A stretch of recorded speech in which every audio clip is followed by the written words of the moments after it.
नमस्कार। नॉलेज मंत्रा 2 चैनल में आपका स्वागत है। मैं हूं विनोद वर्मा और आज की इस वीडियो में हम बात करेंगे अलंकार की परिभाषा की, अलंकार के अर्थ की और अलंकार के मुख्य भेद कौन कौन से हैं। आइए शुरू करते हैं आज का विषय अलंकार। सबसे पहले हम जानेंगे अलंकार का अर्थ क्या होता है। अगर हम अलंकार के शाब्दिक अर्थ की बात करें तो अलंकार का शाब्दिक अर्थ होगा गहना, जेवर या आभूषण। अगर इसे परिभाषा में बांधने की कोशिश करें तो इसकी परिभाषा होगी काव्य की शोभा बढ़ाने वाले तत्वों को अलंकार कहते हैं। अतः अलंकार एक माध्यम है काव्य के सौंदर्य को बढ़ाने का, और इस सौंदर्य को बढ़ाने के दो माध्यम हैं। पहला है भाई शब्द और दूसरा है अर्थ। ये दो माध्यम हैं जिनसे कविता की सुंदरता बढ़ाई जाती है। इस प्रकार हम देखें तो अलंकार के दो भेद हो जाते हैं। कौन कौन से भाई? शब्द प्लस अलंकार यानी शब्दालंकार और अर्थ प्लस अलंकार अर्थालंकार। इन दोनों की परिभाषा बहुत ही सरल है। पहले हम शब्दालंकार की परिभाषा देखते हैं। शब्दालंकार में क्या होता है भाई? जहां शब्दों के कारण काव्य में चमत्कार उत्पन्न होता है। शब्द के माध्यम से जब अलंकारिता उत्पन्न की जाती है, अर्थात कविता में शब्द के माध्यम से सौंदर्य उत्पन्न किया जाए, वहां पर शब्दालंकार होता है। जैसे खग कुल कुल कुल सा बोल रहा, किस लय का आंचल डोल रहा। खग कुल कुल कुल सा बोल रहा। तो खग कुल, खग का अर्थ क्या हो गया यहां पर भाई?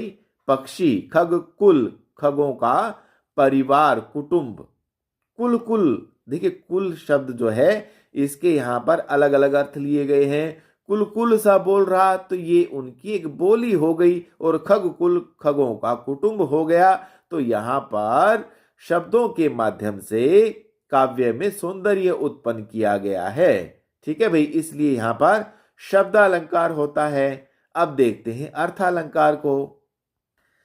जब अर्थ के माध्यम से कविता में सौंदर्य उत्पन्न किया जाता है तो वहां पर अर्थालंकार होता है। बस आपको परिभाषा में सिर्फ इतना ही तो याद रखना है। शब्दालंकार में क्या होता है भाई? शब्द के कारण कविता में चमत्कार या सौंदर्य उत्पन्न किया जाता है, और अर्थालंकार में अर्थ के कारण कविता में चमत्कार उत्पन्न होता है या सौंदर्य उत्पन्न किया जाता। बस इतनी सी बात याद आपको रखनी है। आगे अगर बात करें, शब्दालंकार के 3 प्रकार माने गए हैं भाई। शब्दालंकार को अलग रूप में विभाजित किया गया है और अर्थालंकार को अलग रूप में विभाजित किया गया है। तो शब्दालंकार के कौन कौन से प्रकार हैं? अनुप्रास, यमक और श्लेष। ठीक है भाई। और अर्थालंकार में उपमा, रूपक, उत्प्रेक्षा, मानवीकरण और अतिशयोक्ति, ये 5 प्रकार आ जाएंगे। ये बात आपको याद रखनी है। आइए सबसे पहले हम अनुप्रास अलंकार की बात करते हैं। एक ही वर्ण की आवृत्ति बार बार होने पर अनुप्रास अलंकार होता है। देखिए भाई, इसमें क्या होता है? एक वर्ण की आवृत्ति होती है बार बार, एक से ज्यादा बार किसी वर्ण की आवृत्ति जहां पर होती है वहां पर अनुप्रास अलंकार होता है। आइए अब इसका एक उदाहरण देखते हैं। कानन कठिन भयंकर भारी, घोर घाम हिम पारी बयारी।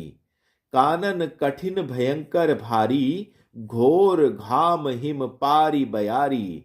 अब इसमें देखिए ऐसी क्या विशेषता है जिससे कि हमें पता चले कि अनुप्रास अलंकार है। हमने बात की थी परिभाषा में कि जहां पर वर्णों की आवृत्ति एक से ज्यादा बार हो वहां पर अनुप्रास अलंकार होता है। तो यहां पर किस वर्ण की आवृत्ति हो रही है वो हम स्पष्टीकरण में देखते हैं। तो इस उदाहरण में कानन कठिन में क की आवृत्ति हो रही है, भयंकर भारी में भय भय की आवृत्ति हो रही है, घोर घाम में घे घे की आवृत्ति हो रही है, पारी बयारी में र की आवृत्ति हो रही है, घाम हिम में मैं वर्ण की आवृत्ति हो रही है। तो परिभाषा के आधार पर हम यह स्पष्ट कर सकते हैं कि इस उदाहरण में अनेक वर्णों की एक से ज्यादा बार आवृत्ति हो रही है। मतलब वर्ण कोई भी है, वर्ण की आवृत्ति हो रही ना एक से ज्यादा बार, तो इसलिए यहां पर अनुप्रास अलंकार होगा। आइए अनुप्रास अलंकार के हम अन्य उदाहरण देखते हैं भाई। मुदित महीपति मंदिर आए, सेवक सचिव सुमंत्र बुलाए। देखिए इसमें क्या है भाई, मुदित महीपति मंदिर आए, म की आवृत्ति, सेवक सचिव सुमंत्र बुलाए, सेवक सचिव सुमंत्र, तीनों में से की आवृत्ति हो रही है, तो अनुप्रास अलंकार हो गया। ऐसे ही आपको याद रखना है। अगला उदाहरण देखते हैं इसमें भाई। रघुपति राघव राजा राम, रघुपति र, राघव र, राजा र, राम र, तो यहां पर र वर्ण की आवृत्ति हो रही है। अगला उदाहरण देखते हैं। तुम तुंग हिमालय सिंह और मैं कांत कामिनी कविता, तुम तुंग, तो यहां पर तय तय वर्ण की आवृत्ति हो रही है, मैं कांत कामिनी कविता के वर्ण की आवृत्ति हो रही है। इस कारण यहां पर अनुप्रास अलंकार है। अगला उदाहरण अनुप्रास अलंकार का देखते हैं। संसार की समर स्थली में धीरता धारण करो, संसार की समर स्थली में क्या हो गया, से वर्ण की आवृत्ति हो रही है, धीरता धारण करो, तो धै धै वर्ण की आवृत्ति हो रही है।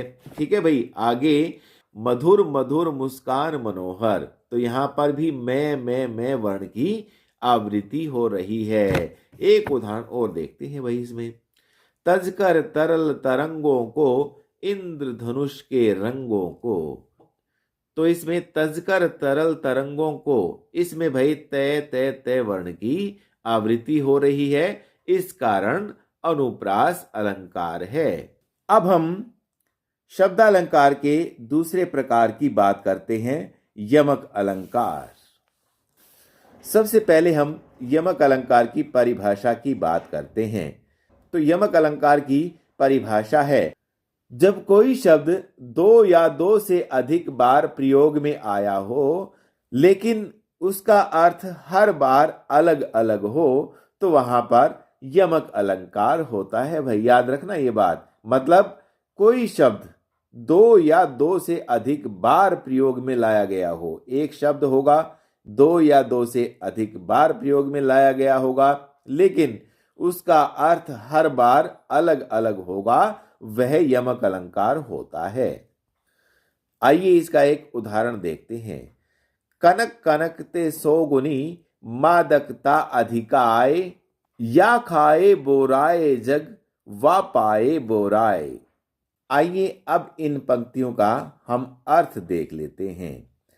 तो इसमें कहा गया है कनक कनकते सौगुनी मादकता अधिकाय, मतलब एक कनक दूसरे कनक से 100 गुना मादकता रखता है, 100 गुना अधिक मादकता रखता है। मादकता का अर्थ है भाई नशा, कनक का अर्थ अलग अलग रूप में यहां पर दिया गया है। कैसे दिया गया भी अलग अलग अर्थ में।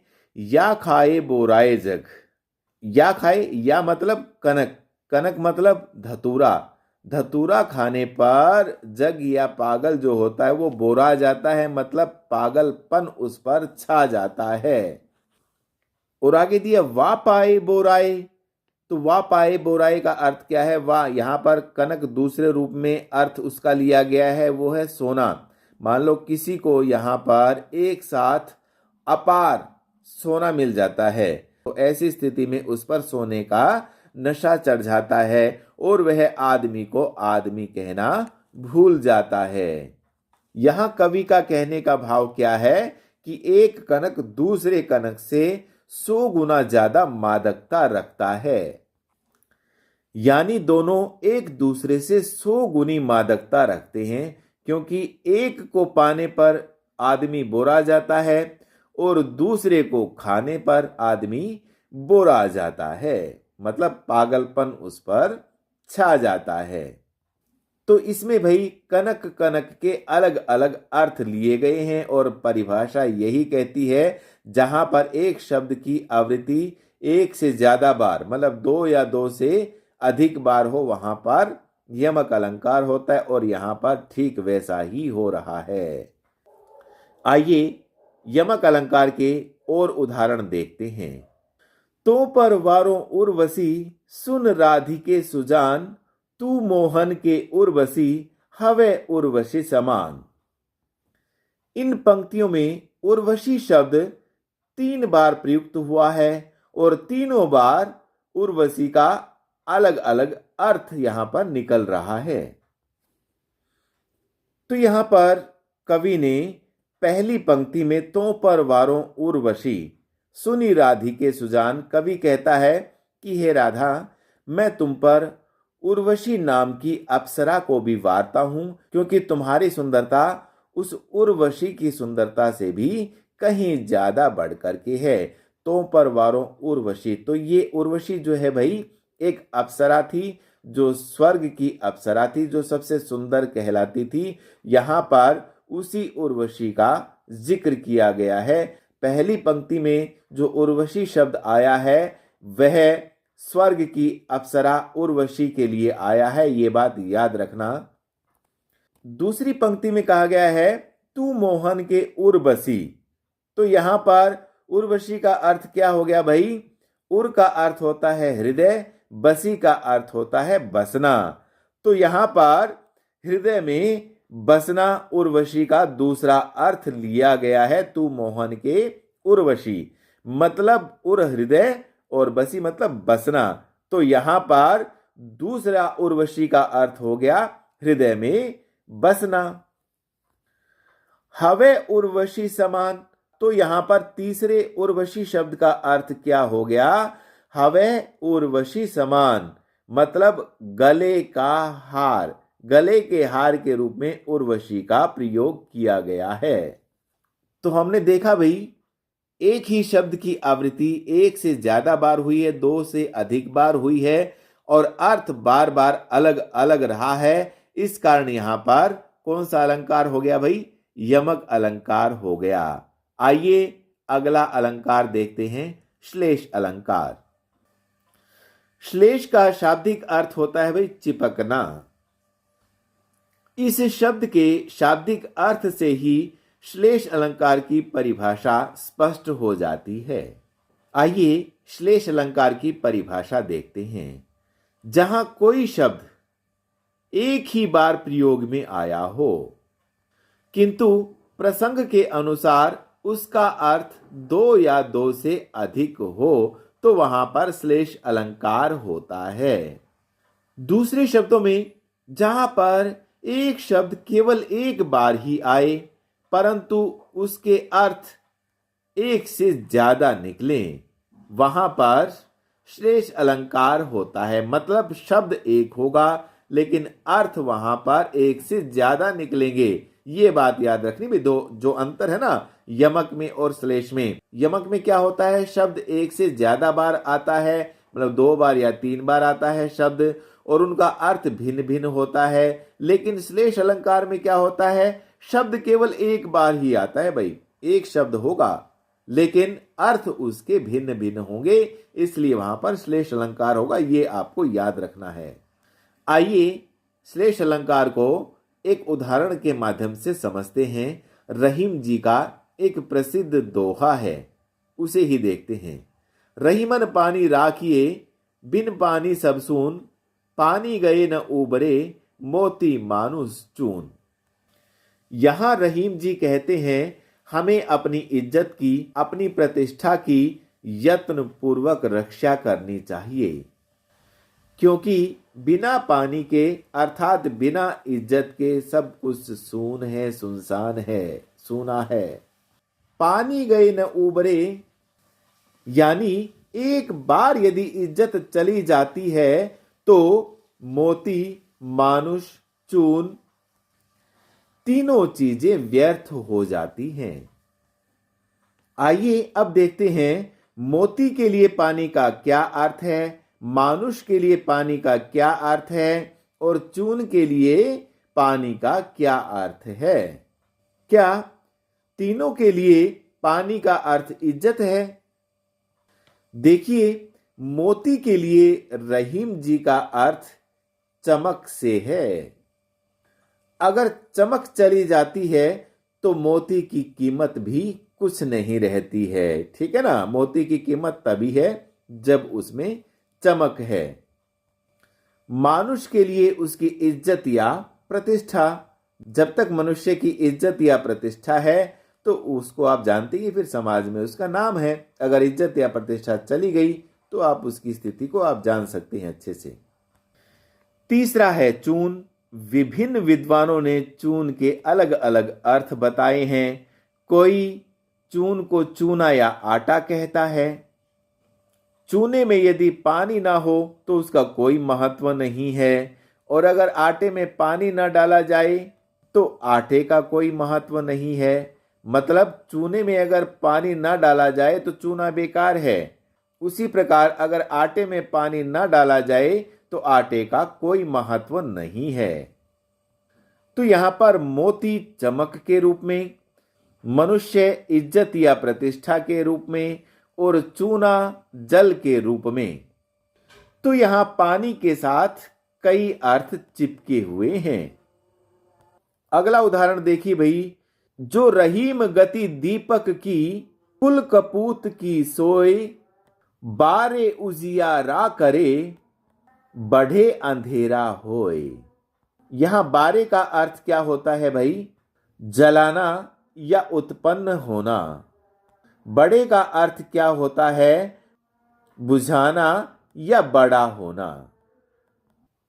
इस पंक्ति में दो शब्द है, एक तो है बारे और एक है बड़े। इनके दो अलग अलग अर्थ हैं। कवि कहता है कि जो दशा एक दीपक की होती है वैसी ही दशा कुल में जन्म लेने वाले कपूत की भी होती है भाई। जैसे कहा है बारे उजियारा करे, यहां बारे का पहला अर्थ है जलाना, यानी दीपक को जलाया जाता है तो वह उजाला करता है। बड़े अंधेरा होए, तो बड़े का पहला अर्थ है बुझाना। यदि दीपक को बुझा दिया जाए तो क्या होता है भाई? अंधेरा हो जाता है। वैसे ही कपूत के परिप्रेक्ष्य में बारे का अर्थ होता है उत्पन्न होना, यानी जैसे ही कुल में कोई कुपुत्र जन्म लेता है, उत्पन्न होता है, पैदा होता है तो उजाला करता है।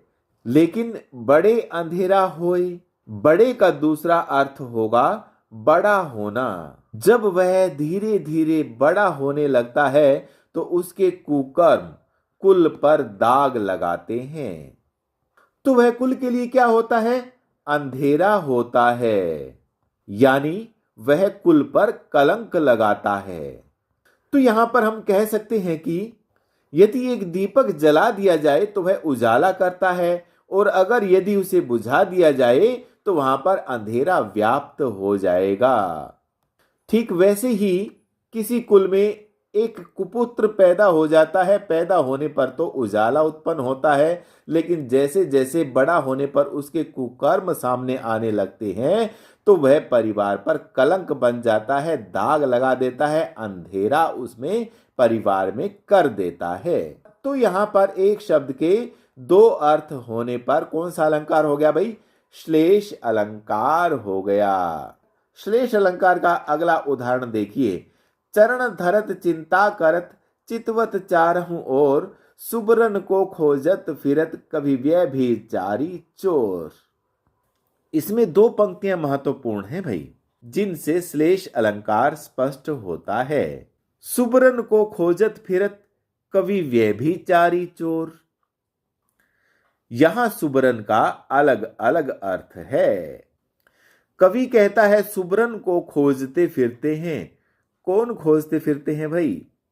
कवि, व्यभिचारी और चोर, ये तीनों सुबरन को खोजते फिरते हैं। इन तीनों के लिए सुबरन का अलग अलग अर्थ है।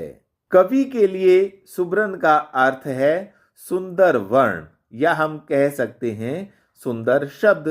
व्यभिचारी के लिए सुंदर स्त्री, और चोर के लिए स्वर्ण, सोना। तो कवि ढूंढता है सुंदर शब्द या वर्ण अपनी कविता या अपनी रचना के लिए। व्यभिचारी यानी जो बुरे आचरण वाला व्यक्ति है, वह अपने लिए सुंदर स्त्री को ढूंढता रहता है। और चोर हमेशा सोने की तलाश में रहता है कि उसे बहुमूल्य सोना मिल जाए और वह उसकी चोरी कर ले। तो ये थे भाई शब्दालंकार के 3 प्रमुख भेद, अनुप्रास, यमक और श्लेष। उम्मीद है आपको शब्दालंकार अच्छे से समझ में आ गए होंगे। अगर आपको यह वीडियो पसंद आई हो तो इसे आप लाइक, शेयर और चैनल को सब्सक्राइब जरूर कर दें। साथ में बेल आइकन को भी दबा दें ताकि आपको नए वीडियो के अपडेट मिल जाएं। आप सभी का बहुत बहुत धन्यवाद।